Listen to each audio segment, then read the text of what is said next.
Hey friends, this is Gavin Hardkiss from Hardkiss Music in San Francisco, and you're listening to the Liverpool Connection Podcast.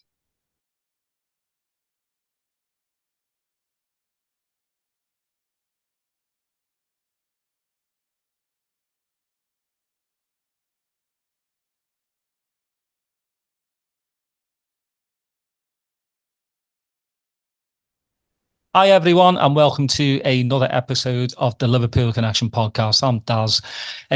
This is my football and music episodes where I like to bring a musician on who likes football or bring on a musician that I really appreciate and who has been part of my musical upbringing. My next guest.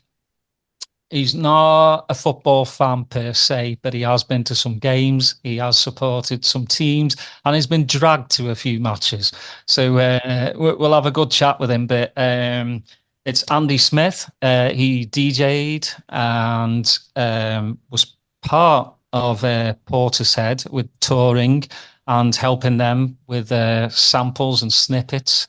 He's also half of Reach Up Disco Wonderland with Nick Halkes, and he made an absolutely stellar mix in 1998, which I still play today, called The Document, which is genre bending. I never thought quite a few of those records could go together, but Andy just made it look so much like too easy for me. But anyway, Andy Smith, welcome to the pod. Hi, thanks for having me on. It's great, to have someone on that I admire and that is still in the game, so to speak. Just You, about. but you are, you're still putting on events. You're still doing your radio show on Soho. Yeah, I still do a radio show. Yeah, definitely. Yeah, Yeah, every 2 months. Yeah. yeah, still plugging away. I mean, I know this, the music industry has changed a lot. Mm, Um, undoubtedly.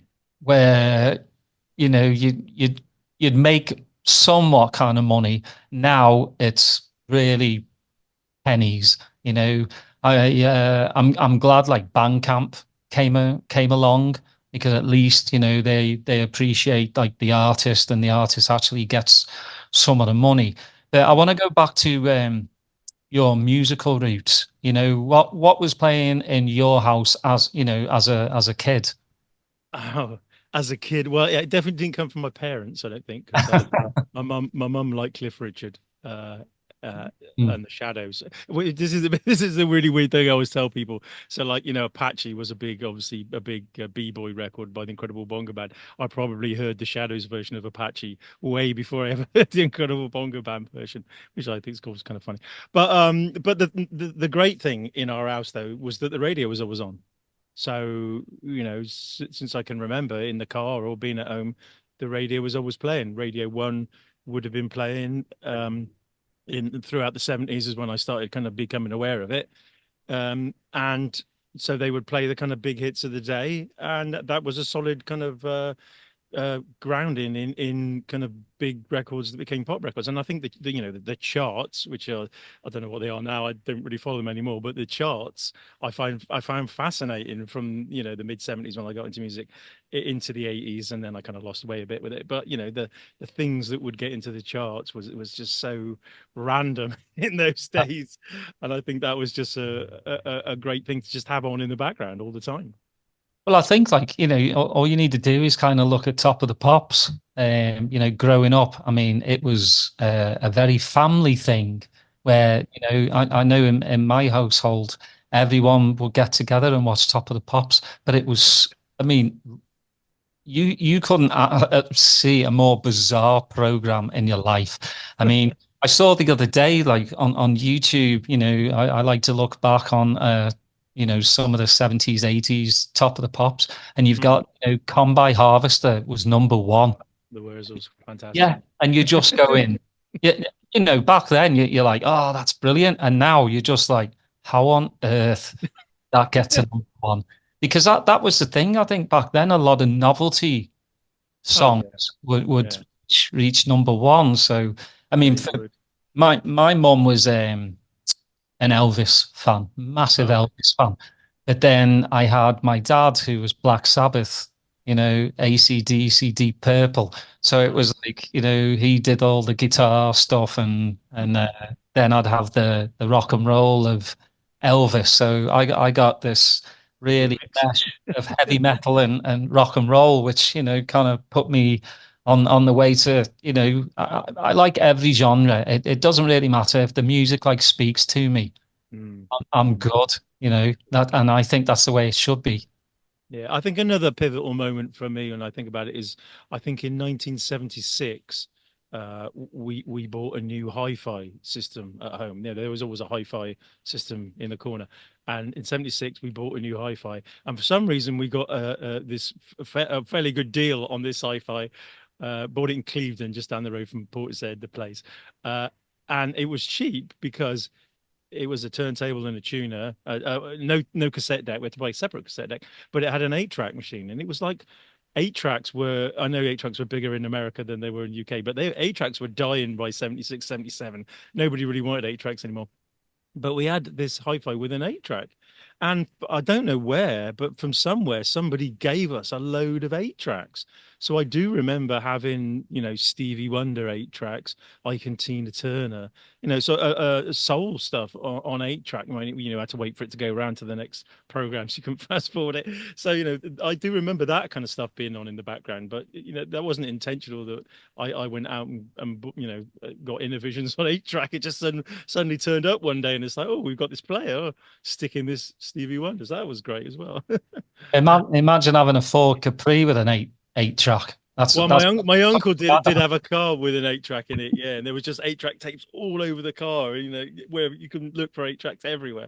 Yeah, maybe he gave us the ones we had. I can't remember now. Yeah, those things are massive. I mean, like my dad had loads of them, and just fill the front seat of the car with just 8-track. I'm just like, again, looking back, you're just like, oh God, good God, times have changed. Yeah. But how did you get into DJing then? Was that an early progression for you?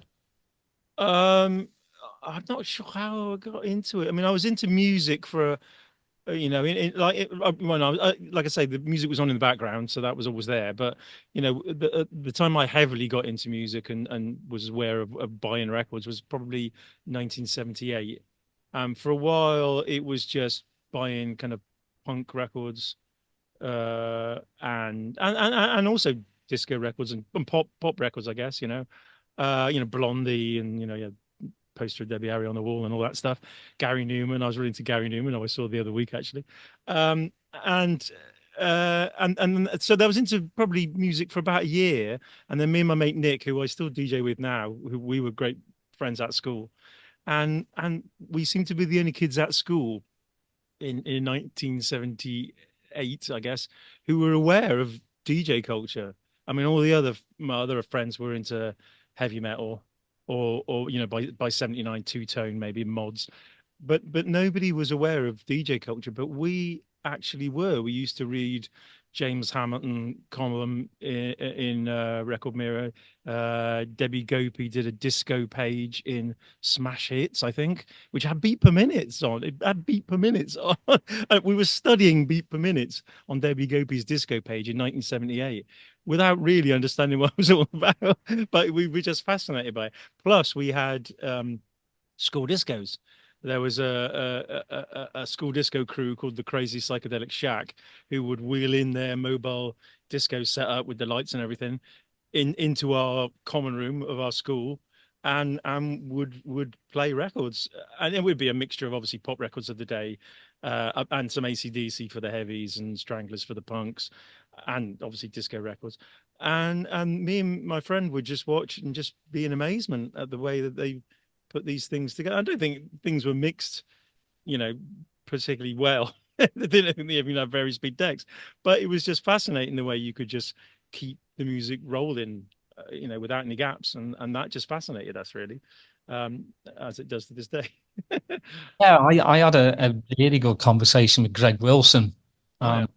You know, it was crazy to think like he was one of the first ones, especially in the UK, to like mix on the telly. You Yes. know, which is very strange to I me. But watched it. Yeah. yeah, same with me. I was just you know, at an early age as well, just going to YMCA school like discos as well, just watching how they can relate to a crowd and make a crowd dance. There was Mm. too much talking back then, you know, on the mic. Obviously, they had to kind of G up the crowd, but I think for me, it was mostly like sound systems. Right. It really brought, you know, what when I wanted to DJ as well. But you know, it's just it's fascinating. Everybody's little DJ story of how they became a DJ.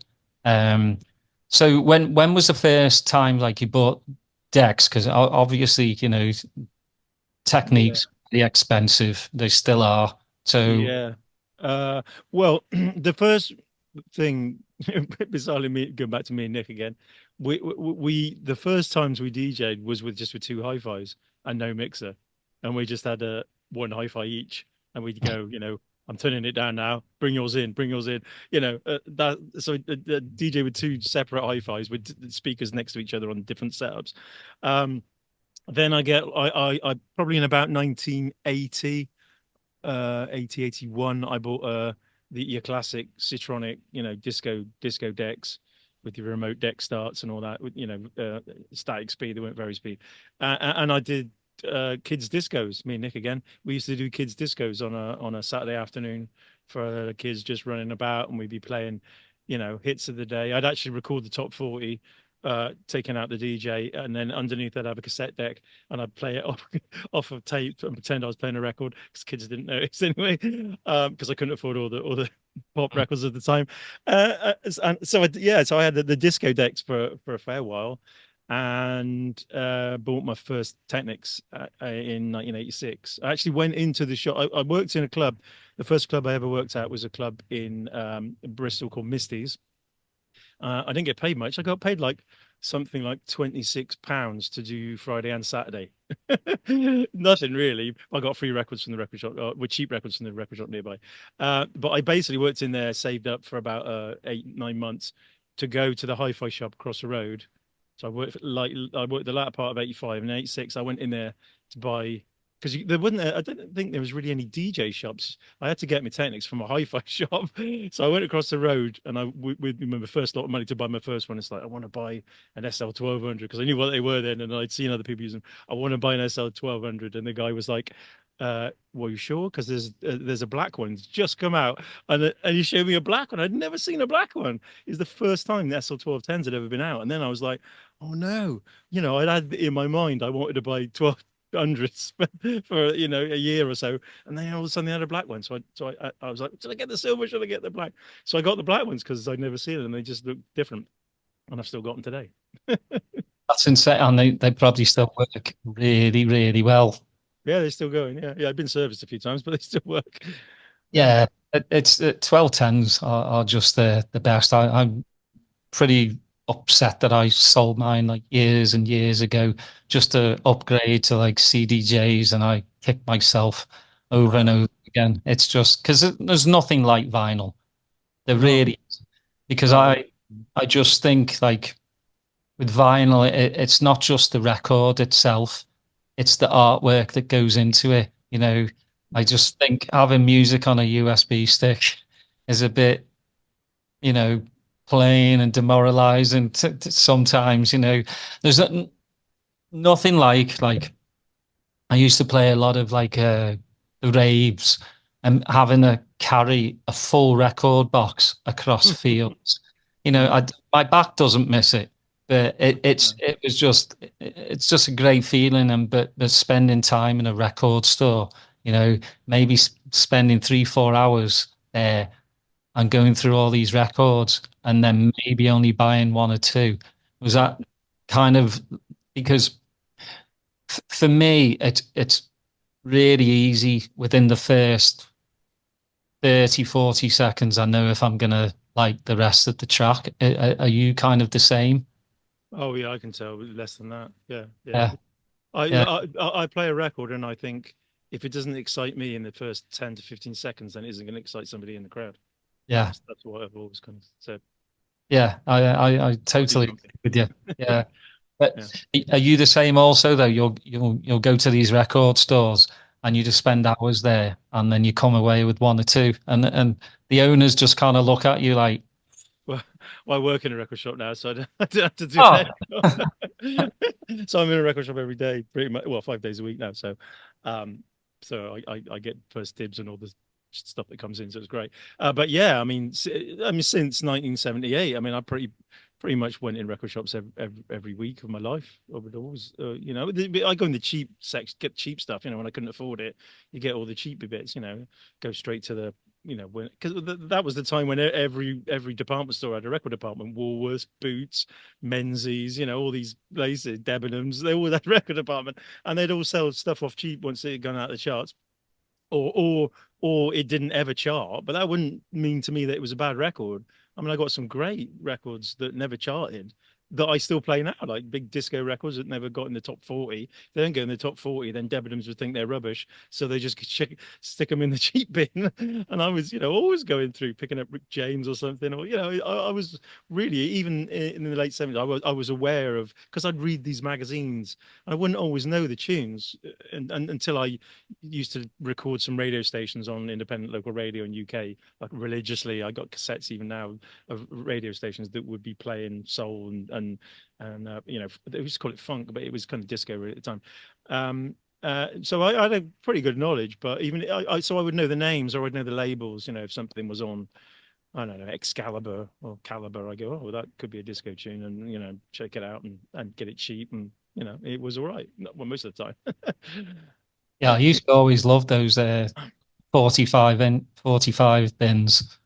Yeah. They're brilliant. Because it was like throwaways for them. They had the top 40 ones and, they go through them rather quickly. But then the ones that nobody wanted, 99 pence. Yes, Yeah. please. Yes, Yeah. please. Especially, I found a lot of good stuff on the B sides. The A sides weren't that great, but the B sides seem to like be these hidden wonders, and I think that's lost now, isn't it? The great B side. oh, definitely. But I do like how like vinyl is making a comeback. It kind of went away for a little while. Obviously the invention of the CD, so people were buying CDs instead of vinyl. But I've just noticed in the last couple of years, especially over here in America, more people are buying the vinyl again because they really appreciate like what goes into making the record again with the artwork. I mean, as a kid, I would read every word that was on an album, Oh yeah, me too. All the notes, yeah, yeah. Got to. or down to the little like where it was produced. Who did this, who did that. Yeah, I just loved it, and I think that's one thing that I really miss about like not buying vinyl anymore. I mean, with an MP3, it doesn't even tell you who produced it or who's playing it. No, yeah, Nothing. yeah. Just to hit the button and you bought it, and there you go. A lot of them don't even show the artwork on your CDJs. So yeah, Probably not. no, it doesn't. A lot of them just says the BPMs. Yeah. So it's kind of a lost thing. But when did you think like, all right, I can make like a maybe not a career out of it, but I can start getting paid. Because I know Uh, as a young kid, I mean, YTS. well, yeah, it was always a hobby. I mean, I made a little bit of money on the way, like doing the kids' discos. Made a little bit of money just by records, and then I was doing a couple of. Well, I worked in that Misty's for a while to buy the decks, but I didn't really enjoy it there because you had to play lots of pop music. It wasn't really what I wanted to do. And then I had a friend I used to DJ with every now and again, and I don't even know if he paid me actually, but it was more of a hobby thing. I didn't ever think it would turn into a career. In fact, I was working in a regular job in an office. I'd always go to lunch at lunchtime. I always go to the record shop. But yeah, it wasn't really until I met Jeff from Portishead, because we both lived in Portishead, the place. It was only when I met him, and then subsequently, the Portishead stuff came out, and he always said, "Oh well, I've got this project, and when when it becomes bigger, you can warm up for us and whatever, do all the stuff." And I was like, "Yeah, okay, yeah." And then it's like, and then like maybe 5 years later, bang, first album comes out. It does get big, and true to his word, he's like, "Well, you can warm up for all the shows around the world." And and the thing is, the radio stuff would come in, like the Essential Mix, Radio 1 Essential Mix, and comes in to management. Can you do Radio 1 Essential Mix? And Jeff does do the cuts on the album. He's not really like a DJ, club DJ. So he's like, well, I don't want to put 2 hours of music together. And Andy will do that. Andy, can you do that? So I, did all that stuff, which I kind of enjoyed doing. It was great, so. And then because club culture was so massive in the 90s, just everybody wanted, a Portishead DJ to play in the club, where, because the club circuit was massive in the UK and around the world even. So I became the Portishead DJ because nobody else really wanted to do it. And I was like, great, I'll be up for doing that, So kind of it all fell into place, really. Well, I mean, I would think it's most DJs' dream is to have an essential mix. It's one of those to tick off the box. Yeah, but it wasn't under my name. It was Portishead, so nobody really knew I did it. That's the only trouble. It was only when the document came out that kind of changed, because then the document was me. So that was like me under my own steam, rather than on the shirt tails of Portishead all the time. Anyway, it was a bit on the shirt tails of Portishead, I know, but it was like my name was on it, and I was happy to that came out, and then it propelled me further, I think.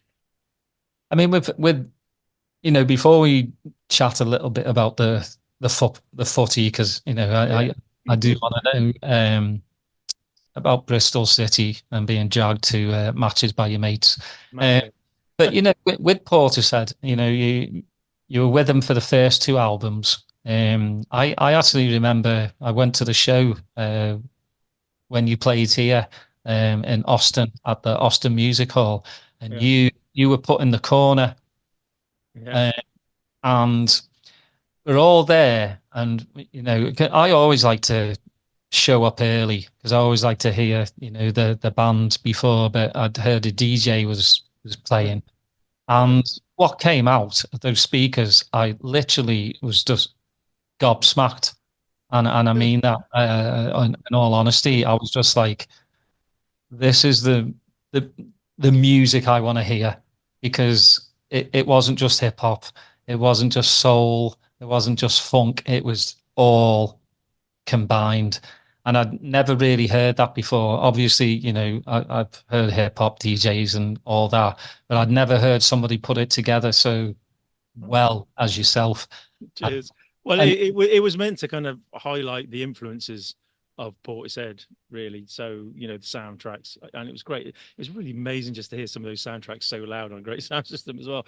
But it was also like original hip hop samples, things that have been sampled in other hip hop records, just to show where Portishead had kind of come from. Because Jeff, and me as well, but Jeff, was really, really into American hip hop, primarily American hip hop, and lived and breathed it. That was his thing. It all came from listening to Marley Marl and listening to Gangstar, and that's how he made those beats, from those reference points. It wasn't, and I'm fusing with the soundtrack stuff. That's where he kind of came from, and he wanted to show those were his influences, really, and that's I was I love that stuff, so I was happy to play it. It was great.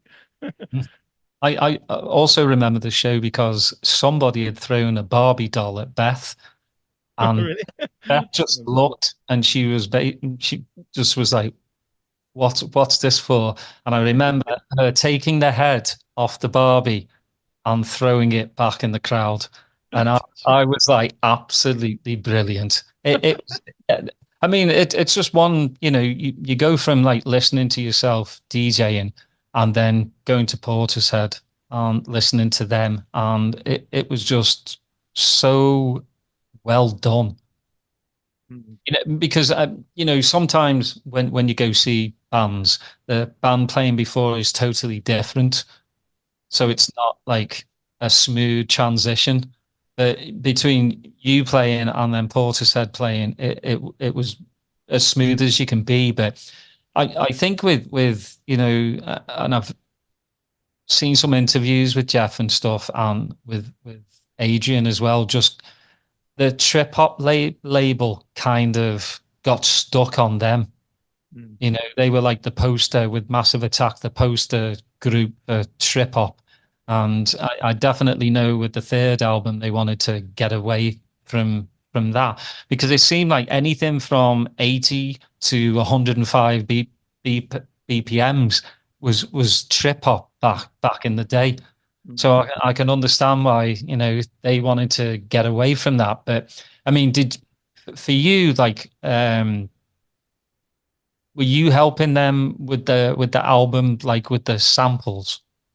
Well, I mean, I used to take crates of records to Jeff even in the early days, because he had a sampler and a computer, but he didn't really have any records to sample. He wasn't really, if he went to a record shop, he wouldn't really know the first place to look. I think he wouldn't mind me saying that. I mean, he might now, but then he didn't. So I would just take up loads of stuff and just say, oh, you might want to hear this. You might want to check that out. Maybe that something on there might be good. I remember I first played in the Meters and was like, whoa, the Meters. Wow, these are great, aren't they? And he just, I just kind of helped him just pick some bits. I mean, it was him that was picking the bits. It wasn't, I mean, there was the odd thing I'd go, this might be pretty good, Jeff, but his ear was always finely tuned to what he wanted. So he, I just helped him in some directions to kind of take stuff from, I guess, really. Yeah, I even remember him playing on a Gemini mixer, and I think because it had a really cheap mixer. Is it Gemini? I think it was. It was made to fade. Yes, it had the button. It had, my other friend Paul actually put buttons in for it so he could transform scratch. It didn't actually have buttons in the original one, but he actually put buttons in it. He made a bespoke one with buttons in it. Yeah, I remember seeing him like and seeing the mixer and just going, is Jeff scratching? But then it was the button going. Yeah, that's right. The made to fade had the transform in it, and then he had the Vestax with transform buttons put in, like an 05, which doesn't have transform buttons. That's right. Mental. Well, before I want to talk about the document, Bristol. You're from Bristol. Yeah. Let's have a little bit of football chatter. Right. So younger, you're into Bristol City, and when we're talking off the camera, Liverpool. Yeah, I mean, when I was really super young, Bristol City was the local team, so you kind of had to support them. But I think because Liverpool were kind of just doing really well in the mid to late 70s, I think as a kid I just kind of gravitated towards Liverpool. And I had the football kits and everything, and even the away strip as well. And so I remember like Kevin Keegan being the top striker, and then Kenny Dalglish coming in, and I never went to Anfield or anything. I possibly saw Liverpool when they played Bristol City, because Bristol City were in the top league then. So all the big teams would come to Bristol. We could see the big teams. So I probably did see Liverpool play Bristol City at Ashton Gate. Yeah. Good times. With your mates though, like because that's the thing that we do, isn't it? Like you go places where your mates are going, whether you like it or not. Like, I mean, for me, it kind of the same. Not with football. I mean, you didn't have to like drag me to see Liverpool play. They had to drag me to some shows. But how was it for you then? When did you kind of just go, football's not going to be part of my life? Well, yeah, the thing is, I don't think I went to football with my mates. I mean, I went to football with a guy, like a neighbor who was going, and he kind of offered to just take me. Yeah, I would have been like 10, 11, pretty young. So I kind of went with him and his mates. but I didn't really kind of like the. I mean, this was the 70s, late 70s. I didn't really like the vibe of the crowd. It was a bit, a bit racist and a bit like, oh, I'm not sure if I like this. It's not like watching it on Match of the Day, is it? So I went to a few matches, but I had a bit of a downer on it. I didn't think it was really what I wanted to kind of pursue, really. Probably because of the fans, really. Great to say. Yeah, I mean, totally understand because 70s and 80s were a lot of bad times. There were people there not for the football; they were just there for a scrap. And I think that was it. Yeah, I couldn't quite grasp that myself. yeah, I mean, going to away games, and as soon as you get off the train, you're met by like bricks and bottles is not very fun. Might be fun for a few times. I remember being 15 and thinking Billy Big Balls. But then you grow out of it and you just like grow up. You see grown men still being absolute knobheads. And then the younger generation coming through are looking up at these middle-aged men and going, "Oh, well, it seems all right. I'll do it." Because it seems like it's starting to come back again. Right, is it? It went away for a while, and now it seems to be coming back, especially with England fans. Yeah, Uh, that's true. I just don't understand. It's like just go watch football. That's all. Mm, Pay your money, go watch football, have a pint or two, mm. go home. That's it. End of Yeah. the day. But anyways, let's So let, that let, was football for me. And I you wasn't know very good what? at playing it, so It's all good. Like I said, I've had guests on before that, at least you had a little bit of football story. I did, and because I got friends who are very much more into football in Bristol City than me, I have been dragged to a few matches since those late 70s, early 80s days. But although they they were Millwall and Stoke City, I think possibly the two worst teams to probably see. So that didn't You, really help me get back into it. Let's say. you said you were in the Millwall section, right? Oh yeah, I was with my mate, and we didn't know which end was which, and we ended up thinking we were going in the City end, but we were actually in the Millwall end, and yeah, we Oh, couldn't get excited when City scored. We had to be very quiet. yeah, I can imagine. Like I've seen some of those Millwall fans. You don't want to mess with them.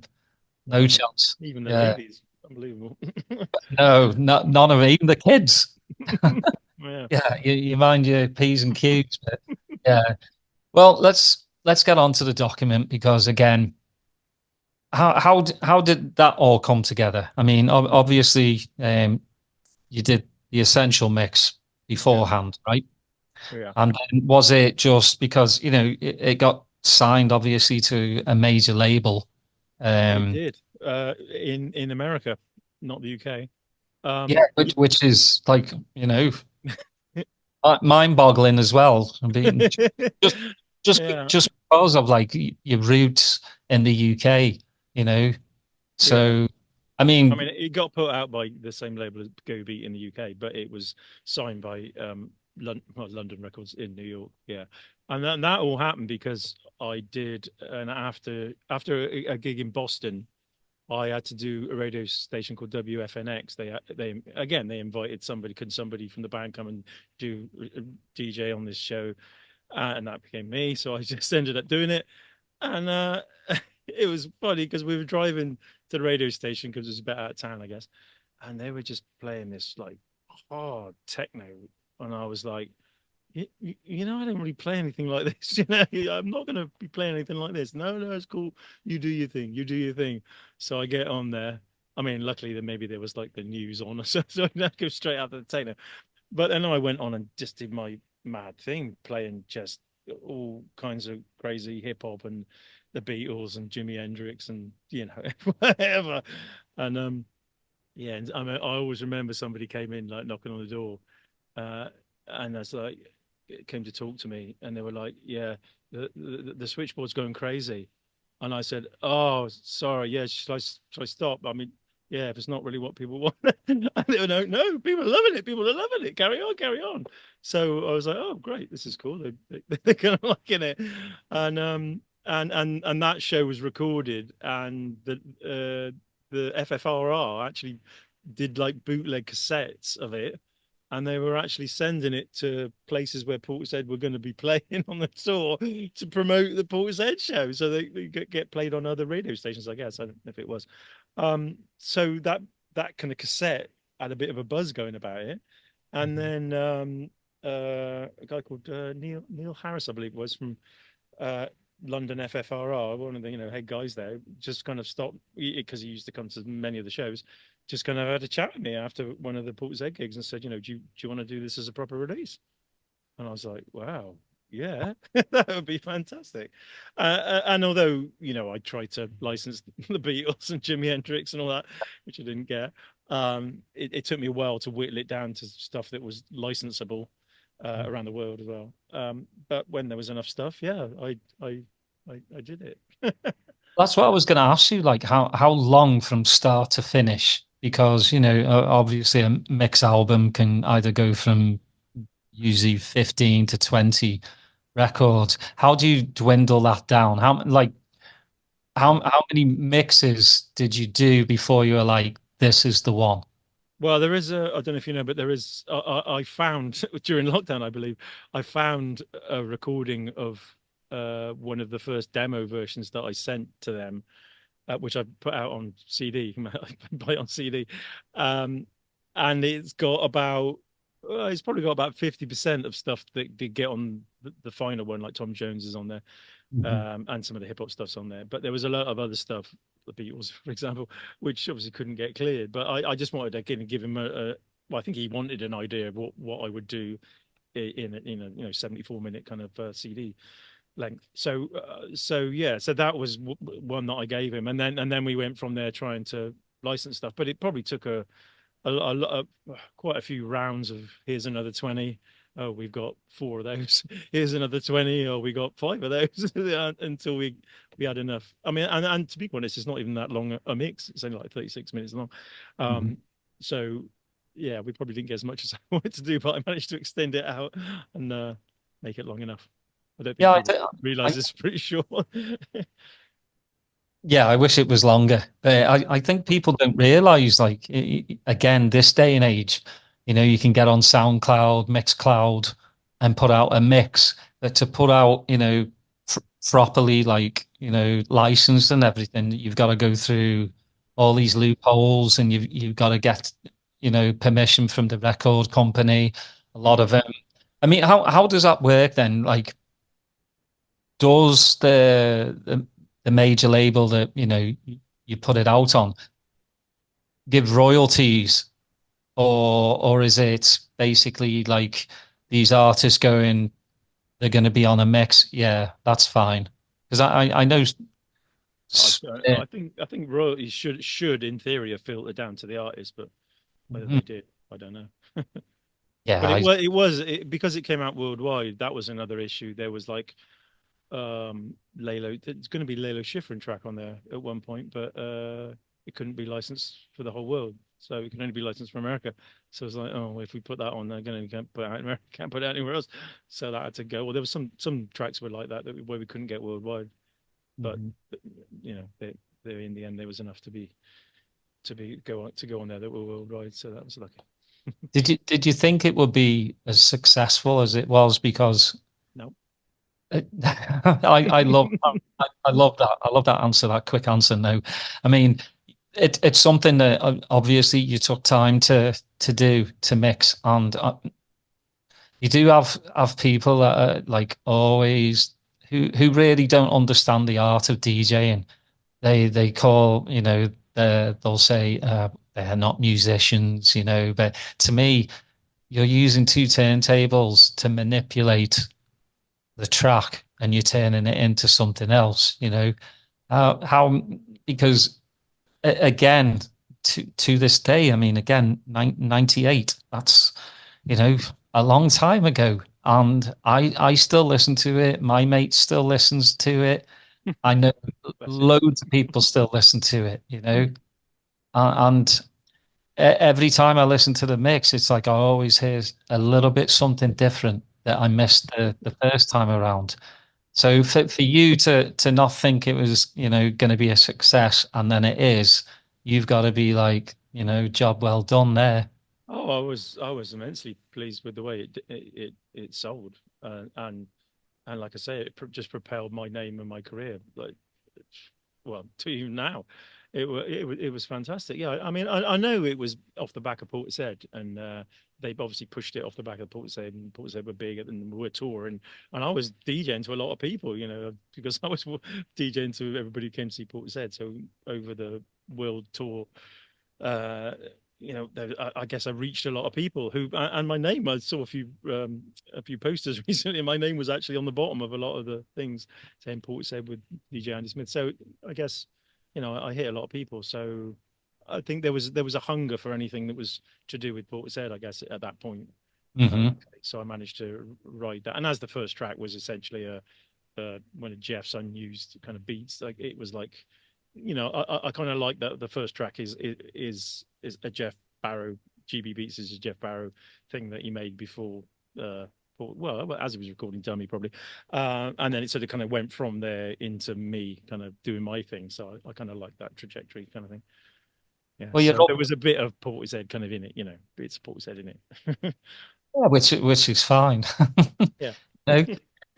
It, any help you can get, that's the whole thing. Scratch my back, I'll scratch yours. But you're up to number 4 now in documents plus Yeah. Well, the fourth one was a weird one because that was going to come out on Universal ages 10 years ago, and I delivered it to them, and then at the last minute they were like, "Oh, actually, I'm not going to do it anymore." So it sat on my hard drive for 10 years, and then I found it again, like the demo document one, and I thought, oh, I must have just put it out because otherwise nobody's ever going to hear it. So I just pressed the load myself and put it out. Yeah, that's what you can do. I like it with like authors who like self-publish books as well. And again, same with artists that they don't get the record back in because what was a hit 15, 20 years ago, and then you do like a second album or something and it doesn't sell as well, you're already like off the books at the record label. And I think that's as like being in the music industry, it's a throwaway industry. So many good bands with their second albums or their second mixes they've just been dropped. I mean, luckily for me, is like the document 1, 2, and 3 were on 3 different labels, and then 4 self-released. So there was no label that actually did a second one. They all came out on different labels. Although I've done 3, I'm about to do the 3rd BBE disco compilation. So BBE, God bless them, I've stuck with me. But as far as the document albums went, yeah, they were on different labels anyway. Yeah, it's just you have to do what you have to do in this cutthroat business, to get your music heard and everything. But how did obviously you've talked about Nick and been best mates since school. Yeah. How is it like just being able to work with him, DJ with him, and just basically have a good damn time? Well, yeah, it's funny because so I met him in like 1976. So basically, before either of us were into music, really, and going back to football, we used to play football. That's what we did, and then we kind of both got into music at the same time. It's kind of odd, really, and both got into DJing side of music rather than rock or live kind of bands. Although we were into that as well. But and I think now the fact that we went off to do our different things. I obviously did the Portishead thing, and he started XL and worked with the Prodigy, signed the Prodigy, and then did Incentive and done loads of things over his career. But then we've kind of got back together in the last, well, it's probably like 10 years or so now, and DJ together again. And I think the thing is, because we know each other so well, I think when we do back to back, I think it's possibly different to other people because we really have known each other so long. So like if one of us is queuing a tune up and then the other one goes, do you think that might be better than that one? We won't go, oh, what you're saying, we'll be like, You're probably right. Yeah. It's all about the end result and making sure that the crowd are happy. And, and the other one would be like, maybe you're right. Actually, that probably would be a better one. We don't take it badly. We just like kind of try and build together our knowledge of stuff and make it a good night if we can. Although I'm sure I go off on a tangent and he goes off on a tangent, but in general, we just kind of work well together, I think, because we know each other so well. Yeah, because I've seen many back-to-backs before, and it just doesn't work with quite a few. You can tell there's no chemistry. But I've seen some of the videos of you and Nick, and you just look like you're having a blast, which that's what DJing is supposed to be. Not only the punters having a blast, but the DJs behind the decks. Obviously, not taking selfies of each other like the kind of new social media DJs are these days. And that's another question that I have for you. Like, obviously, don't want to feel like a granddad. Back in my day, blah blah was better. It's a technology. You've got your mobile phone now that any second of the day you can take, photos, videos. But for me, it's just living in the moment. Like to go to a show and to hold a camera up for an hour or even 90 minutes, I just don't understand. I'm trying to wrap my head around why you would pay so much money to go see these bands, see these DJs, and all you're doing is looking through your phone. How is it? Yeah, exactly. Well, I mean, you could go to the show and then you could come home and it'll be, by the time you get home, somebody would have filmed it and it's on YouTube. So you could watch it there. But I do appreciate that more and more DJs are kind of saying like, okay, I've had enough. Let's at the door. Let's start putting stickers on the phones. Yeah, some I people mean, do that. for you, what's DJing for so long and now coming into this new era? What's your thoughts on where it's going? Well, it is different. The crowd are different. They react to you differently, and they use their technology that wasn't there before. It don't really bother me too much. I mean, given the choice, I actually prefer personally to play to an older crowd because older crowds have got more depth of knowledge, so I can go deeper and play deeper stuff. It's more about how they get into the stuff really than whether they use their phones or not. I don't really mind to use their phone. Some of the younger crowd, because they're younger, don't have a depth of knowledge, and that's what kind of sometimes it just is a bit of a shame. But they of course they're not going to because they're younger, what I mean. But when I do like, sometimes I do like a rare groove and soul house night. So I do an old school, mean it to an old school house night sometimes. And I do rare groove soul and boogie night, or northern soul. I love my northern soul. Those people that in general, they really know their music. They know what they want to hear. There's no messing about. There might be some things they don't know, but they'll appreciate you more. They'll appreciate you going that little bit deeper and finding this piece that maybe they haven't heard for a long time, but doesn't it sound good still? Right. Whereas the younger crowd just like, if I'm on TikTok, I don't know if they're really going to know it. You know what I mean? Which is a shame sometimes. But it depends where you play. Some places are better than others. So. Well, I think the attention span as well. The young kids like 2-minute mixes. It's in and out, or if you ain't playing bangers, like songs that they've heard on TikTok or social media, it's a shame because there's a lot of good music out there that these kids could really like get into, and that's another thing. Like I really appreciate like what you do, like the northern soul, funk, like you said, the disco. Not disco got a bad rap for me because there's some class disco out there. I mean, in America, it's a dirty word. Well, still. Yeah, well, I would think so. Yeah, Yeah. it's just one of those. I think, like, what were they doing? They were burning like the disco records over here. Like, I just don't understand that. That's like going a bit, bit too crazy. But yeah, I mean, there's disco out there that I like, and it's how you put it together. Yeah, I mean, there's good and bad in every genre, I think. There's some bad disco records and there's some great disco records. Mhm. You just got to dig out the good ones. Oh, 100%. So in it's festival season. So do you have any festivals you're going to or playing at? Playing at one tomorrow night, actually, in Ireland, called Beyond the Pale. Yeah, me and Nick doing Saturday night, 1 o'clock in the morning start, I think.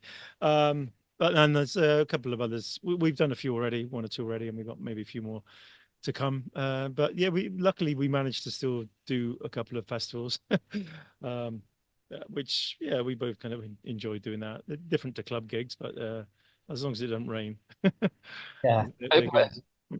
Which is hard in England, but there's Hmm. just so many festivals now to choose from.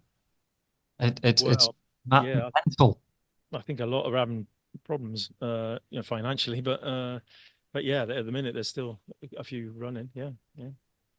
So quickly before we leave, I always like to ask my musical guest your ultimate festival headliners for a Friday, Saturday, Sunday, and it could be band, could be DJ, and a live or What, dead. one act per night? Yeah. Uh, okay.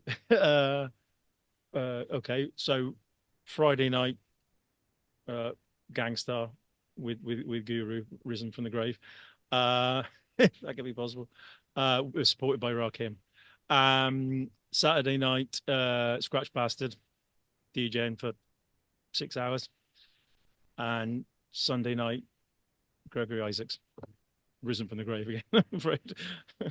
Lovely. I've noticed you're a big Scratch Bastard fan. Oh yeah, I love his videos, and again, he's another one I admire just he, because he dealt. he's actually doing the mixed version of Reach Up Volume 3 on CD. Just got it in. Really? Yep. I asked him if he would mind doing it, and he was like, "Yeah, sure, I'd love to do it." So I was like, "Wow!"